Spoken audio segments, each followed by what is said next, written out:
Today, I'm speaking with Nita Farahany. Nita is a professor of law and philosophy at Duke Law School and the author of The Battle for Your Brain, Defending Your Right to Think Freely in the Age of Neurotechnology. Thanks so much for coming on the podcast, Nita. Thanks for having me. The potential of neural interfaces. You don't even have to think up, down, left, right. I mean, and right now, if we have become so used to the interfaces we use, like a keyboard or a mouse, that we're used to not thinking like, I'm going to move my finger left and I'm going to move my finger right. But really what we've done is we've added friction between us and operating a device, right? Which is there's some intermediary that you have to use brain power to operate. You have to use your brain to have your finger move left and right. And just think about the time that you lose there too. But it's also unnatural, right? I mean, we've learned it, so it's become more natural, but it's not the way, like think about right now, whoever's listening can't see me, but I'm moving my hands in the way that I normally do when I'm expressing a thought. I'm not thinking move my hand up or down or left or right. It's just part of how I express myself. And similarly, the idea of being able to operate a drone is you're not thinking, okay, now go left or now go right. You're actually, if you're looking at a screen that is the navigation, you're just navigating, right? Just like you're just intentionally navigating. And then the drones are an extension of your body. They're an extension of your mind that are navigating based on how you are naturally navigating through space. And that's the difference between neural interfaces. It's meant to be a much more natural and seamless way of interacting with the world and with other objects that become extensions of our minds rather than the more direct connection that we have right now with our body. It's forging a connection with external technology without the kinds of intermediaries that we're used to, which if you kind of step back and look at them, they're a little weird. Like it's a little weird that you move your hand around to actually try to navigate through a space. Or if you're in virtual reality, it's weird that you have to be using a joystick to move, right? You should just be able to think about moving naturally. Totally. Yeah, that really, really helped me. I don't know if this works, but another analogy I'm thinking of is like, I've now got muscle memory for my keyboard. I know that the L is on the right and the A is on the left. And not only will it remove the fact that I had to learn to type, but it, in theory, could also remove something like the fact that I'm used to having to translate whatever kinds of thoughts I have that are both verbal and visual into linear sentences created on a Word doc where I edit in a certain way. And I don't know, I can't backspace as quickly as I want to, or I have to switch to my mouse. It's, I guess a mix of physical kind of hand-eye coordination and also just something like the way of thinking. Yeah. So we've learned a way of expressing ourselves through chokeholds, right? Right. But we have become accustomed to those chokeholds. And so it's as if it's natural. And in many ways it is for us because that's what we've learned. That's how we've wired our brains. Neural interface imagines a new world where rather than having the chokehold, you are operating more like one with the devices that you're operating, and you're operating without the chokeholds in between. There's still going to be limitations on being able to have a full throttled thought expressed through another medium, right? I mean, we have limitations of language right now of how we communicate. And so you can hear my words, but you can't also see the visual images in my mind that go with those words. You can't feel the feelings that I am feeling along with the words that I'm saying. You can pick some of that up from, the tenor of my voice or pieces like that, but you're not getting all of it. And even when you're interacting with a swarm of drones or, there's still these limitations. But I think people dream of a world in which brain-to-brain communication might enable sending across to another person a more full throttled thought than we currently have. I don't know of any technology that does that yet, right? I don't know of anything that actually captures it. And part of it is I don't think anybody has figured out how to decode those multiple layers of thought, from cognition to metacognition to the full embodiment of thought. But, I think it's neat to think about that, right? Which is the possibility of actually getting to that level of communication with one another. Hacking neural interfaces. There was a patient who was suffering from really severe depression to the point where she described herself as being terminally ill, like she was at the end of her life. And every different kind of treatment had failed for her. And finally, she agreed with her physicians to have electrodes implanted into her brain. And those electrodes were able to trace the specific neuronal firing patterns in her brain when she was experiencing the most severe symptoms of depression. And then we're able to, after tracing those, every time that, you would have activation of those signals, basically interrupt those signals. So think of it like a pacemaker, but for the brain, where, if like when a signal goes wrong, it would override it and put that new signal in. Mm-hmm. And that meant that she now actually has a typical range of emotions. She has been able to overcome depression. She now lives a life worth living. That's a great story, right? That's a happy story and a happy application of this technology. But that means we're down to the point where you could trace specific, at least with implanted electrodes, neuronal firing patterns, and then interrupt and disrupt those patterns. Can we do the same for other kinds of thoughts, right? Could it be that one day we get to the point where if you're wearing EEG headsets that also have the capacity for neurostimulation, that you could pick up specific patterns of thoughts and disrupt those specific patterns of thoughts if they're hacked, right? If your device is hacked, for example.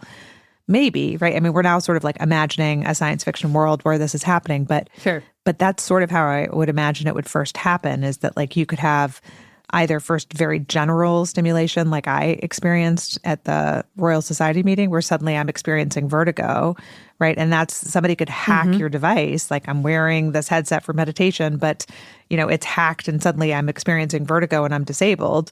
That's, devices get hacked, and we can imagine devices getting hacked, and especially ones that have neurostimulation capacity.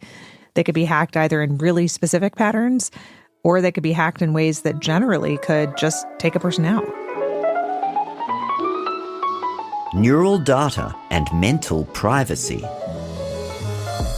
What does it mean to leave your brainwave collection on? It means multifunctional devices, right? I mean, so the primary devices that are coming are earbuds, headphones, watches that pick up brain activity, but also let you take conference calls, listen to music, do a podcast, right? All of those things. And so passively, it's collecting brainwave activity while you use it in every other way. People are used to multifunctional watches. They're used to rings. They're used to all of these devices. It is another form of quantification of brain activity. And then what does it mean? Okay, so you do it to unlock your app on your phone, right? Now you're interacting with an app on your phone. And how you react to the advertisement that just popped up, right? Are you engaged? Is your mind wandering? Did you experience pleasure, interest, curiosity? Did you, what your actual reaction to everything is? A political message ad pops up on your phone.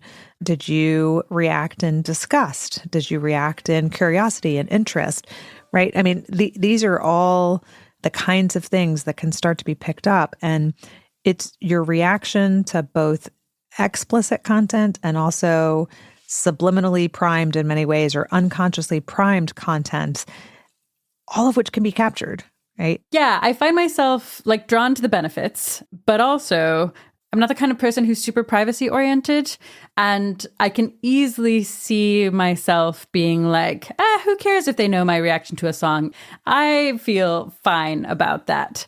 But then I guess, I can just really easily imagine the slippery slope where the technology keeps getting better and better, and it picks up more complex thoughts. And also, I'm not even kind of correctly thinking about all the ways this data could be used. I'm probably imagining these kind of benign cases, but actually there are probably 100 different uses that I'm not even thinking of, and some of them might actually bother me.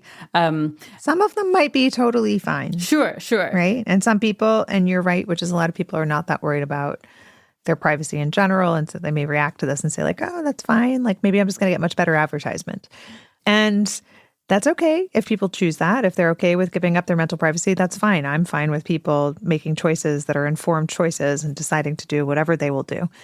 I would guess there is a lot more going on in your mind than you think that you want other people to know. And, I would just ask you, like, do you ever tell a little white lie? Do you ever tell a friend that, like, you like their couch when you walk in? Yes. Right? Or if you have a partner, do you ever, like, tell them that their new shirt looks great? Or no, you can't tell about that giant zit on your forehead. You look terrific, right? Sure. There's a lot of things that are like that, or your instant reaction to something is disgust, but you have a higher order kind of way of thinking about it. Or less benignly, you harbor some biases that you're trying to work on, right? And you kind of realize you grew up with sort of some ingrained societal and structural biases, and you're working on that. And so your kind of instant reaction to somebody with a different color skin or a different hairstyle or a different,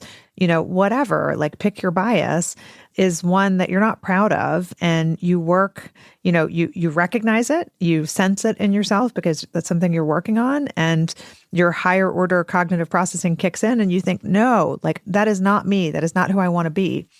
But your brain would reveal it, right? Or you're figuring out your sexual orientation, you're figuring out your gender identity when you're much younger, and your reaction to advertisements or your reaction to stimuli around you gives you away well before you're ready to share that with the world. There's a lot of that, right? And maybe you don't have it in your life, but you might have some of that in your life. Yeah, I'm sure I do. It's hard to imagine that world is just what I would say, right? It's hard to, because we're so used to all of the rest of our private information that we, in some ways intentionally express, or yeah, I drove there, so you picked it up on my GPS, or I typed that, but I intentionally typed it, right? There's a lot of filtering that you're doing that you're just not even, I think, fully aware of.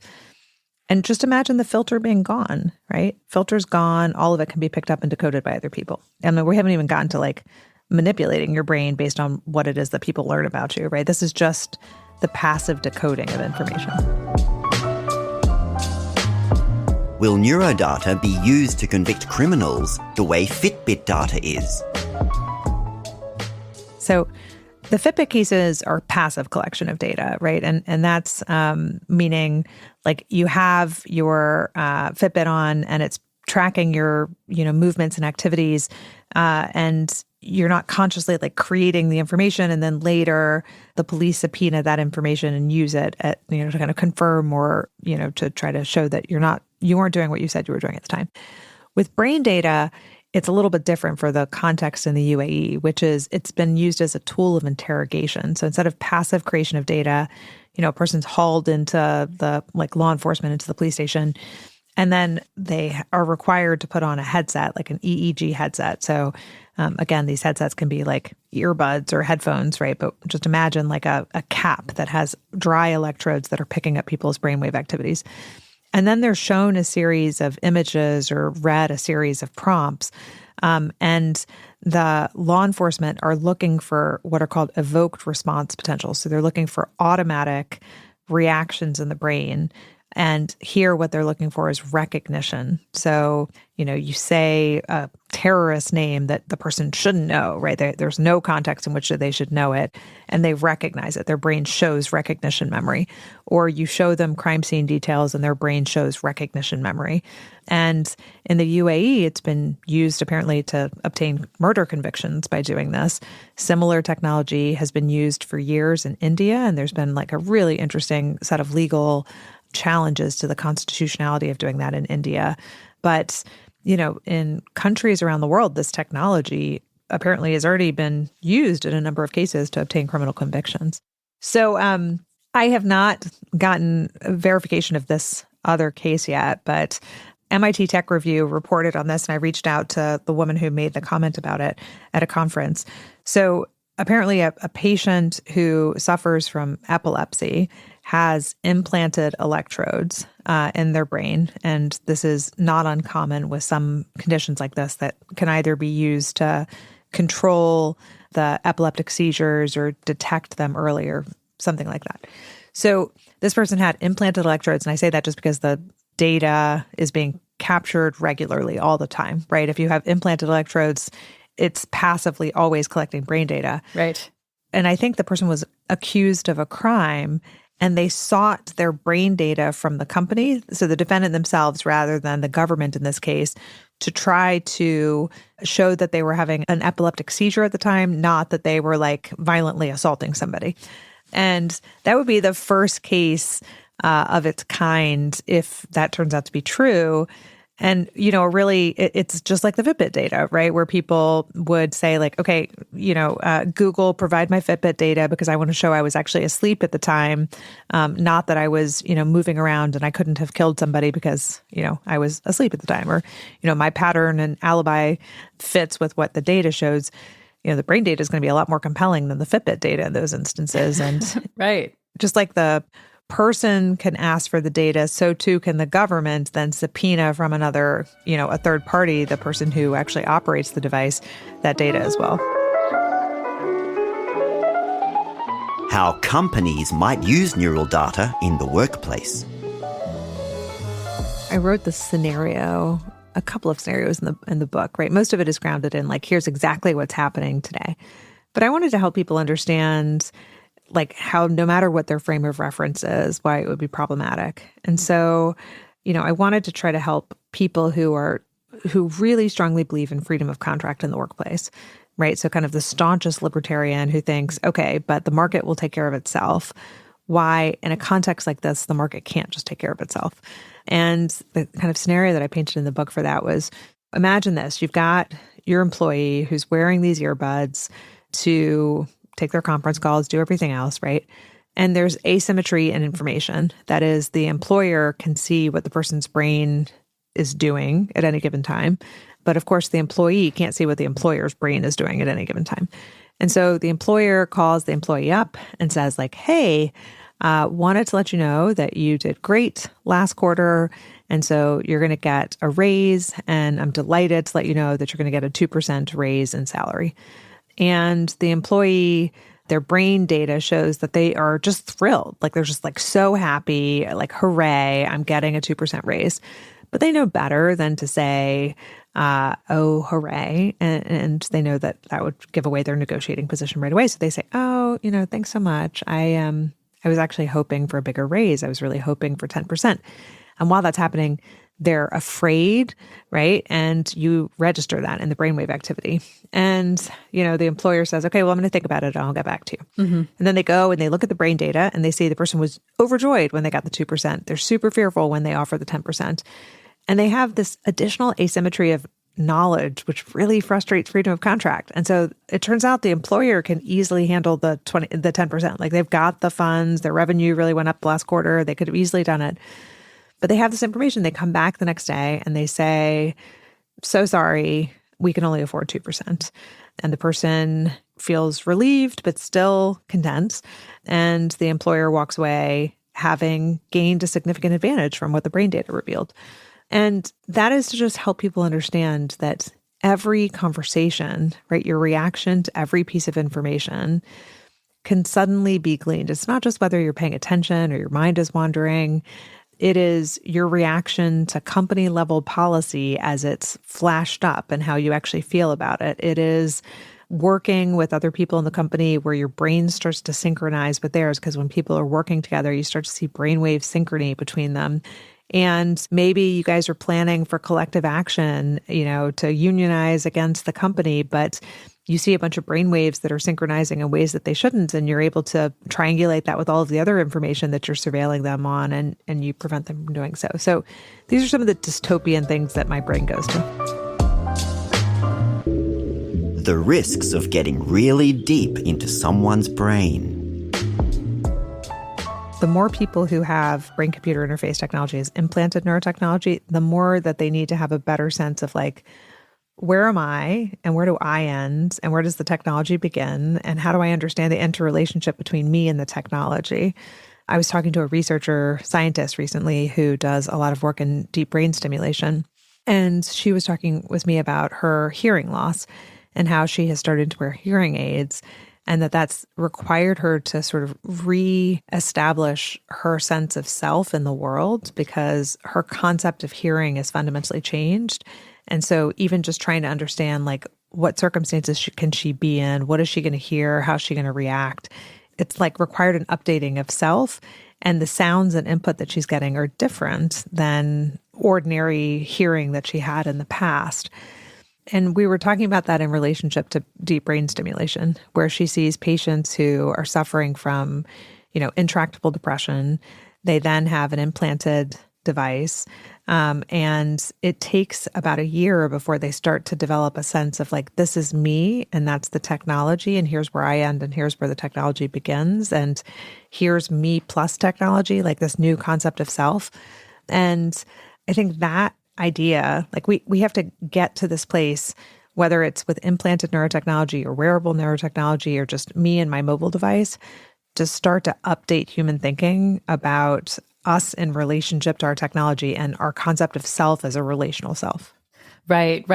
I can imagine it really hitting on questions of identity. Yeah. I guess there are, the examples you're giving are of kind of regaining some types of function or having access to some kinds of emotions. But it changes self, right? And I mean, we talked earlier about hacking, right? I mean, we could get into like the dark side of all of this, but before we even do that, right, the risks, it is, how do people understand themselves? And, one thing people have worried about a lot with these technologies is like a discontinuity of self. Like there's you, and then there's you after the implant, and maybe you after the implant is a fundamentally different person, or maybe accidentally, it in the surgery, parts of like the empathetic you got damaged, and suddenly you are, a violent killer or something like that. I mean, there's all those kinds of things that might emerge. But I think probably the most fundamental is that people have really grappled on is like, how do you get informed consent truly for somebody to understand what does it mean to be a different person in relation to a technology that is implanted in your brain before and after? And how do you think about that future self and make decisions that are truly informed when you can't have any idea of what that actually is like? Right. What that future self will experience, what their life will be like. How do you know if you want to become them? But then there's all kinds of risks of hacking and, Manchurian candidates and all kinds of things like that. But I think the more ordinary everyday challenges are the broader conceptions around self. Yeah. Out of curiosity, can you take me into the dark side? What are some of those less likely, but maybe scarier risks? Yeah, I'm happy to go there. Although I'll say this, which is, again, so I do a lot on the ethics of neurotechnology, and I am far more concerned from an ethical perspective about wide-scale consumer-based neurotechnology than I am about implanted neurotechnology. And the reasons that are true are both a very different risk-benefit calculus for the people who are currently part of the population who would receive implanted neurotechnology, but also because it's happening in a really tightly regulated space, as opposed to consumer technology where there's almost no regulations and it's just the Wild West. But in the dystopian world, and with all of those caveats, which I think are really important, I think it's still possible without really good cybersecurity measures that, there's a backdoor into the chips, right? That there's that some bad actor could gain access to implanted electrodes in a person's brain. And if they're both read and write devices, right, not just interrupting a person's mental privacy, but have the capacity of stimulating the brain and changing how a person behaves, there's no way we would really even know that's happening, right? When something is sort of invisibly happening in a person's brain that changes their behavior, how do you have any idea that that's happening because somebody has hacked into their device versus that's, coming from their will or their intentionality? And we have to understand people's relationship to their technology, and we have to be able to somehow observe something has happened to this person, which would lead us to be able to investigate that something has happened to their device and somebody has gained access to it or interference with it or something like that. We're dealing with such small, tiny patient populations. It's not like the president of the United States has implanted neurotechnology where, some foreign actor is going to say it's worth it to hack into their device and turn them into the Manchurian candidate. But in the imagined sci-fi world of what could go wrong if this goes to scale and if Elon Musk really does get a brain-computer interface device into every one of our brains, is that we'd have almost no idea that they'd been hacked, that the person had been hacked, and that their behavior is not their own.